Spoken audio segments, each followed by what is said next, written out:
ये देश का दुर्भाग्य है। देशवासियों से भी अपील करती हूँ कि जागो, कब जागोगे। मैं स्मृति ईरानी को कहती हूँ कि आए और बैठे इन बेटियों के साथ। स्मृति ईरानी खुद एक माँ है, उसके घर में भी बेटी है। भी देश के कुछ लोग अंधभगत बने हुए हैं कि मोदी जी है तो मुमकिन है। ये नहीं पता जिस दिन तेरे घर से आके तेरी बेटियों को उठा के ले जाएंगे तब इनको समझ में आएगा कि ये सरकार कितनी घिनौने काम। कहीं ना कहीं सरकार की मिली भगत थी।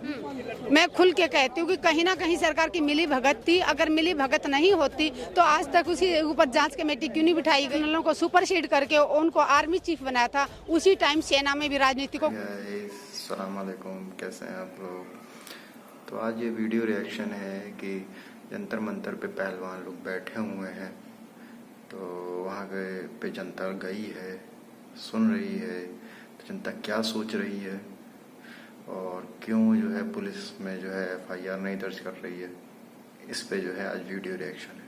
चलिए आते हैं, पूरा वीडियो देखते हैं, पूरा मामला समझते हैं।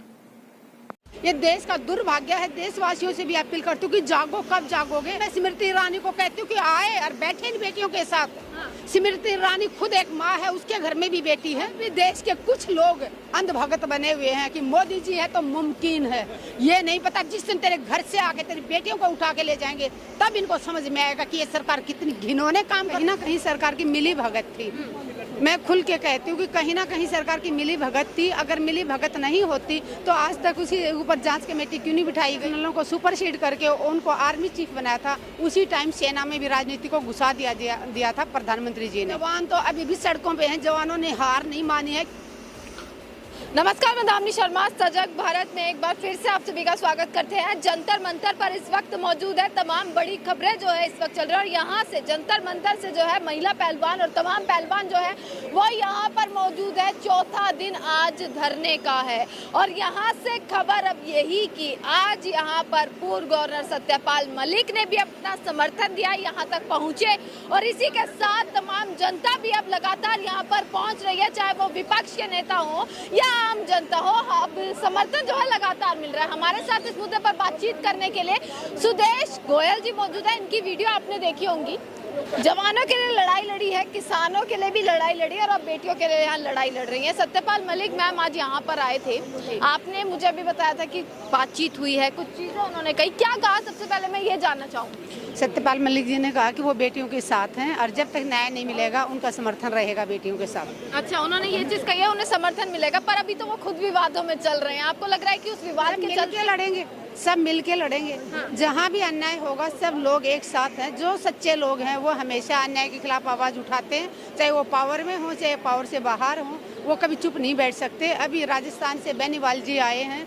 तो जो अच्छे लोग हैं, जो हमेशा सच का साथ देते हैं, वो लोग एक अलग ही दुनिया होती है उनकी। मतलब आप उनका समर्थन दे रही हैं, वो आपका समर्थन यहाँ पर? बिल्कुल बिल्कुल जी, जो हमारे साथ हम उसके साथ। अच्छा, मैं एक चीज यहाँ पर मेंशन कर दूं कि सुदेश गोयल जी के जो हस्बैंड है वो भी आर्मी से ही जुड़े हुए हैं, ऑफिसर हैं आर्मी में।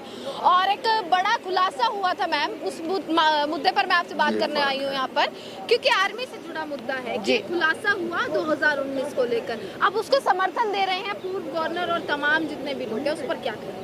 मैं यही कहूँगी कि पुलवामा अगर प्रधानमंत्री जी आज तक अगर उसके ऊपर जांच कमेटी नहीं बनाई गई तो हम कहीं ना कहीं यही कहेंगे कि कहीं ना कहीं सरकार की मिली भगत थी।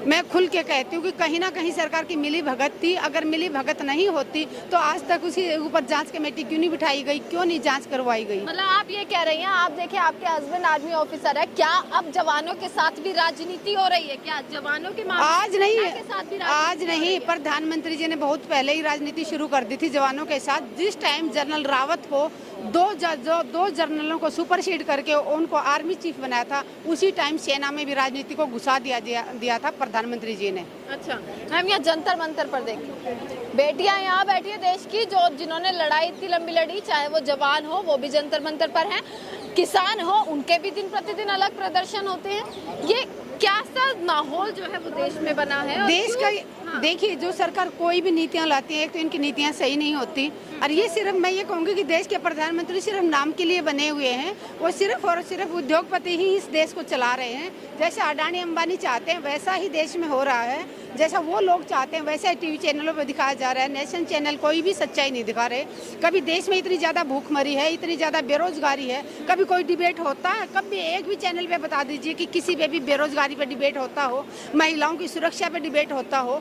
ये मुद्दा जो है, हमारी बहनें 4 दिन से यहाँ बैठी हुई हैं, बेटियाँ, खिलाड़ी बेटियाँ, ये मुद्दा कोई छोटा नहीं है, बिल्कुल बहुत बड़ा मुद्दा और इंटरनेशनल मुद्दा है। हाँ। इंटरनेशनल खिलाड़ियों के साथ अगर शोषण हो रहा है, उसके बाद वो जब FIR दर्ज कराने जाती है तो पुलिस उनसे को मना कर देती है।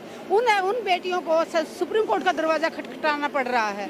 ये देश का दुर्भाग्य है। देशवासियों से भी अपील करती हूँ कि जागो, कब जागोगे? जब तुम्हारी बेटियों का नंबर आएगा तब तुम घरों से निकलोगे। सबसे बड़ी बात है कि ये लोग यहाँ पर रात में भी यहीं पर ही सो रही हैं लड़कियां। बिल्कुल यही रात में भी यहीं रुकी हुई हैं, दिन रात बेटियां यही हैं। और ये इनका जब तक न्याय नहीं मिलेगा, बेटियां जंतर मंतर छोड़ के नहीं जाएंगी, क्योंकि इन्होंने एक बार गलती कर चुके हैं। 3 महीने पहले जंतर मंतर पे आए थे, तब सरकार ने कहा था, आश्वासन जो दिया था वो झूठा था। सरकार ने कहा कि हम कमेटी बनाएंगे, और कमेटी ने आज 3 महीने तक की कोई फैसला नहीं सुनाया, तो बेटियों को मजबूर होकर दोबारा यहाँ पे आना पड़ा। अब बेटियों ने फैसला लिया है कि जब तक न्याय नहीं मिल जाता जंतर मंतर से नहीं हटेंगी। और हम भी उनके साथ हैं। जब तक बेटियों को न्याय नहीं मिल जाता हम बेटियों के साथ यहाँ पर लगातार आ रही हैं। बिल्कुल लगातार आ रहे हैं, बिल्कुल आ रहे हैं जी। और आगे भी जितने दिन भी आना पड़ा हम बच्चों के साथ हैं। मतलब ये मान लिया जाए कि देश की जनता, चाहे वो जवान हो, चाहे वो आम जनता है, चाहे वो किसान हो, चाहे कोई भी अब इकट्ठा हो चुका है, एकत्रित हो चुका है, ऐसा मान लिया जाए। बिल्कुल आप ये देखिए कि देश के कोने कोने से खिलाड़ी आए हुए हैं। हाँ, आज मिल रहा है पूर्ण। आप सुबह से देख रहे हैं, मीडिया वाले आप कवर कर रहे हैं, सुबह से हर राज्य के लोग यहाँ पे पहुँच रहे हैं। मातृशक्ति बहुत ज्यादा शक्ति में संख्या में पहुँच रहे हैं। कितने सारे महिलाएं, संगठनों की महिलाएं यहाँ पे आई हैं समर्थन करने। मैं ये कहूँगी कि अगर सब यहाँ, हमने थोड़ा छोटा बना के रखा हुआ, थोड़ी देर अंदर मिलने जाते हैं फिर बाहर आ जाते हैं। दिख कहाँ रहा है मैम? बहुत ज्यादा संख्या में यहाँ पे दिख कहाँ रहा है? सबसे बड़ा सवाल है, दिख कहाँ रहा है? यूट्यूब चैनल वालों का भला हो कि वो दिखा रहे हैं। यहाँ मैं देखूंगी कितने, कम से कम 20 कैमरा यहाँ पर है जो सुबह से रात तक यहाँ पर लगे रहते हैं। मुझे बताइए, तमाम मीडिया वाले यहाँ पर है, दिख कहाँ रहा है? ये नेशनल मीडिया में नए सत्यपाल मलिक का मुद्दा दिख रहा है, नए रेसलर्स का मुद्दा दिख रहा वो है। मैं बता रही हूँ कि अडानी अंबानी ने जो चैनल खरीदे हुए हैं उन पे नहीं दिखेगा। अगर कोई जिसका जमीर जिंदा है वो जरूर दिखाएगा, जिसके अंदर इंसानियत बची है वो दिखाएगा। क्योंकि ये बेटियां कोई एक घर से, एक परिवार से, एक राज्य की बेटियां नहीं है, ये पूरे देश की मातृशक्ति के सम्मान की लड़ाई लड़ रही हैं। अगर आज इन बेटियों को न्याय नहीं मिला तो आने वाले समय में जो बेटियां खेलों में जाना चाहती हैं या किसी दूसरे वर्ग उसमें जाना चाहती हैं, लेकिन उन बेटियों को एक मन में डर पैदा हो जाएगा कि अगर हम घर से बाहर जाएंगे तो हमारा भी शोषण होगा। तो इसलिए इन बेटियों को न्याय दिलाना बहुत जरूरी है। अगर अपराधी ऐसे बाहर खुले घूमते रहे तो वो और ज्यादा अपराध करेंगे। तो जब तक अपराधियों को सजा नहीं मिलेगी, बेटियां यहाँ से हटने वाली नहीं है। और बेटियां यहाँ से नहीं हटेंगी तब तक हम बेटियों के साथ हैं। पर कुछ लोगों का कहना ये है, अब कहीं ना कहीं राजनीतिक मोड़ देखने को मिल रहा है इसमें क्या राजनीति हो रही है? मैं पूछना चाहती हूँ, कौन सी राजनीति? किसी एक भी पार्टी का नाम लिया जाता है, यहाँ से किसी पार्टी का गुणगान किया जाता है। यहाँ से नेता जब यहाँ पर आते तो वो कहीं ना कहीं राजनीतिक बन, नहीं, तो राजनीति जो नेता आ रहे हैं हो सकता है उनका जमीर जिंदा हो। मतलब जमीर सिर्फ विपक्ष के नेताओं का जिंदा है, भाजपा का किसी नेता का जमीर जिंदा हम तो नहीं। कह रहे हैं भाजपा वालों को किसने रोका आने से? मैं स्मृति ईरानी को कहती हूँ कि आए और बैठे इन बेटियों के साथ। स्मृति ईरानी खुद एक माँ है, उसके घर में भी बेटी है। मैं स्मृति ईरानी को आह्वान करती हूँ कि आए जंतर मंतर पे, दे बेटियों का साथ। जब तक बेटियों को न्याय ना मिले बैठे इनके साथ। यहाँ कोई राजनीति नहीं हो रही, यहाँ सिर्फ इज्जत की लड़ाई लड़ी जा रही है। और जो 7 लड़कियों ने शिकायत दर्ज कराई, बात उन 7 लड़कियों की माइनर भी है। हाँ जी बिल्कुल, मालिक लड़की भी है उसमें से। और उन बच्चों के ऊपर भी बजरंग पुनिया ने भी बताया मीडिया में कि उन बच्चों को भी धमकी मिल रही है। उनको घरों तक पहुंचा जा रहा है ताकि वो शिकायत को वापस ले लें। तो ये शिकायत अगर आज वापस देने के लिए दबाव डाल रहे हैं, इंटरनेशनल खिलाड़ियों के साथ ऐसा हो रहा है, तो आम परिवार की गरीब के बच्चों की क्या हालत होगी? उनको तो करिए घर से उठा ले जाएंगे।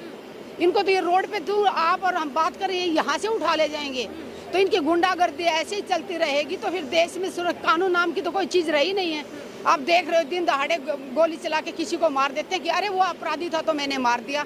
पूछना चाहती हूँ, जो 2 ने बंदूक गोलियां चलाई वो अपराधी नहीं थे क्या? वो देवता थे या फरिश्ते थे? हाथ में एक्शन लिया जा रहा है, अब कानून अपनी तरफ से उनका काम कर रहा है, तो उस चीज का क्या कानून काम कर रहा है? कानून काम कर रहा होता तो बेटियां शिकायत दर्ज कराने गई, क्यों नहीं इनकी शिकायत दर्ज हुई? क्यों इनको सुप्रीम कोर्ट का दरवाजा खटखटाना पड़ रहा है? अच्छा, कोई 1% उम्मीद नजर आ रही है? कोई ऐसा नुमाइंदा यहाँ तक ऐसा पेश हुआ हो कि हाँ भैया इन सबको लग रहा हो कि हाँ ये धरना जो है वो लंबा चल सकता है? देखिए, धरना लंबा चलाने का ना तो हमें शौक है ना हमारे पास टाइम है। हमारे बच्चों का दिल बैठे यहाँ जरूर है, लेकिन कहीं ना कहीं उनको चिंता लगी हुई है कि आगे की तैयारी कब करेंगे हम। उनको अपनी प्रैक्टिस करनी है, अखाड़े में जाना है, बट उनके मजबूरी में बेचारियाँ यहाँ बैठी हुई हैं। तो धरना लंबा करने की हमें जरूरत नहीं। सरकार अभी उनको इस्तीफा दिलाए, उनको सजा दिलाए, अपराधी को जांच कराए, उस पर निष्पक्ष जांच कराए। ये नहीं कि उनका बंदा है, उनका नेता है तो उसको बचाने की कोशिश तो कर ही रही है। अभी तक हरियाणा में संदीप सिंह को अभी तक खट्टर सरकार उसको बचाते घूम रही है। जहाँ भी देखो, जहाँ बलात्कार का नाम आएगा, जहाँ पे मर्डर का नाम आएगा, हर जगह बीजेपी का कोई ना कोई नेता जरूर उससे जुड़ा हुआ है। किसानों के ऊपर लखीमपुर खीरी में किसानों के ऊपर नेता के बेटे ने गाड़ियां चढ़ा दी। कोई उस पर कुछ नहीं हुआ, वो खुलेआम घूम रहा है। 4 हमारे उसी दिन से लखीमपुर खीरी के 4 किसान आज भी जेल काट रहे हैं। तो ये देश में मैं ये कहूँगी लोकतंत्र खत्म हो चुका है। तानाशाही सरकार है। कोई सरकार से सवाल करता है उसको सीधा जेल में डाला जाता है और अपराधी खुलेआम आजाद घूम रहे हैं। और अब भी देश के कुछ लोग अंधभगत बने हुए हैं कि मोदी जी है तो मुमकिन है। ये नहीं पता जिस दिन तेरे घर से आके तेरी बेटियों को उठा के ले जाएंगे तब इनको समझ में आएगा कि ये सरकार कितनी घिनौने काम करती है, कितनी घटिया सरकार है। करोड़ों की जनता है जो वोट देकर जिताती भी है। किसी ने वोट नहीं दिया। किसान सड़कों पे बैठा है, जवान सड़कों पे बैठा है। 2015 से हमारे देश के सैनिक जंतर मंतर में 1 रैंक 1 पेंशन के लिए बैठे। बंगला नंबर 5 के सामने जाके देख लो आप। 1 बजे से 3 बजे तक डेली बैठे। 2015 से आंदोलन जारी है उनका। किसान सड़कों पे बैठे हुए थे 13 महीनों तक, अभी भी बैठे हुए। किसानों का मुद्दा लगातार चला, इनका मुद्दा लगातार चल रहा है। क्या ये मान लिया जाए जो जवानों के मुद्दे हैं वो दब चुके हैं पूरे तरीके से? जो एक जवान की पत्नी है। नहीं, मैं जवान की पत्नी हूँ। मैं कहा मुद्दे दबे नहीं हैं। जवान का क्या मुद्दा? जवान तो अभी भी सड़कों पे हैं। जवानों ने हार नहीं मानी है, क्योंकि भारतीय सेना के जवान कभी हार नहीं मानते। हाँ, वो अपनी जारी रखेंगे जंग। उनकी अभी भी जारी है। 2015 से लेकर 3000 दिन होने वाले हैं, अब भी उनकी जंग जारी है और आखिरी सांस तक हम लड़ते रहेंगे। ये सरकार दे ना दे, आने वाली दे ना दे, लेकिन जब तक न्याय नहीं मिलेगा सैनिक यहाँ से नहीं हटेंगे। और खिलाड़ियों को जितना जल्दी हो सके सरकार से एक चेतावनी देना चाहती हूँ। आज मैं सुबह से यहाँ देख रही हूँ कि कभी कोई किसी भी पार्टी के हों, कभी कोई एमएलए आ रहा है, कभी कोई सांसद आ रहे हैं। यहाँ पे देश के जाने माने बड़े बड़े लोग यहाँ पे पहुँच रहे हैं। सामाजिक कार्यकर्ता बहुत ज्यादा पहुँच रहे हैं, छात्र सब पहुँच रहे हैं, यूनिवर्सिटी के बच्चे बहुत सारे आए हैं। और पूरे देश में ये फैलेगा आंदोलन। अगर सरकार चाहती है कि देश में शांति बनाए रखें, जल्द से जल्द इन बेटियों को न्याय दे, क्योंकि ये बेटियां चुप बैठेंगी नहीं। और बेटियों के साथ मातृशक्ति, पूरे देश की मातृशक्ति, क्योंकि ये 7 बेटियों की लड़ाई नहीं है, ये पूरे देश की मातृशक्ति के सम्मान की लड़ाई है। और सम्मान के लिए हम लड़ेंगे और जीतेंगे। बिल्कुल। देखिए, सुदेश गोयल जी हमारे साथ मौजूद थी और तमाम मुद्दों पर बातचीत करिए। धरना तो यहाँ पर चल ही रहा है और इन्होंने बताया भी, क्योंकि लगातार 4 दिन से यहाँ पर मौजूद थी। और जंतर मंतर से जो है मैंने इस वक्त आपको खबर दिखाई है कि किस प्रकार जंतर मंतर का माहौल बना हुआ है। सत्यपाल मलिक यहाँ पर आए थे कल, यानी कि 27 अप्रैल को अब उनकी पेशी है, क्योंकि सीबीआई का समन जो है उन्हें भेजा गया था। पेशी में क्या होता है, क्या तमाम खबरें रहती है, ये आप तक पहुँचाते रहेंगे। देखते रहेगा सजग भारत। आपका बहुत बहुत शुक्रिया। आपने देखा ये वीडियो, कैसा लगा आपको? देखा गया किस तरीके से महिलाएं और वहाँ पे जेंट्स लेडीज सब बैठी हुई हैं। पहलवान है वो हमारे फ्यूचर है। तो किस तरीके से क्या हो रहा है बताइए। सरकार इस पे जो है ध्यान नहीं दे रही है। जैसा भी आप बोलोगे आप कमेंट में बताइए। ओके, बाय बाय, अल्लाह हाफिज। प्लीज़ सब्सक्राइब जरूर कर लीजिएगा, प्लीज़ प्लीज़।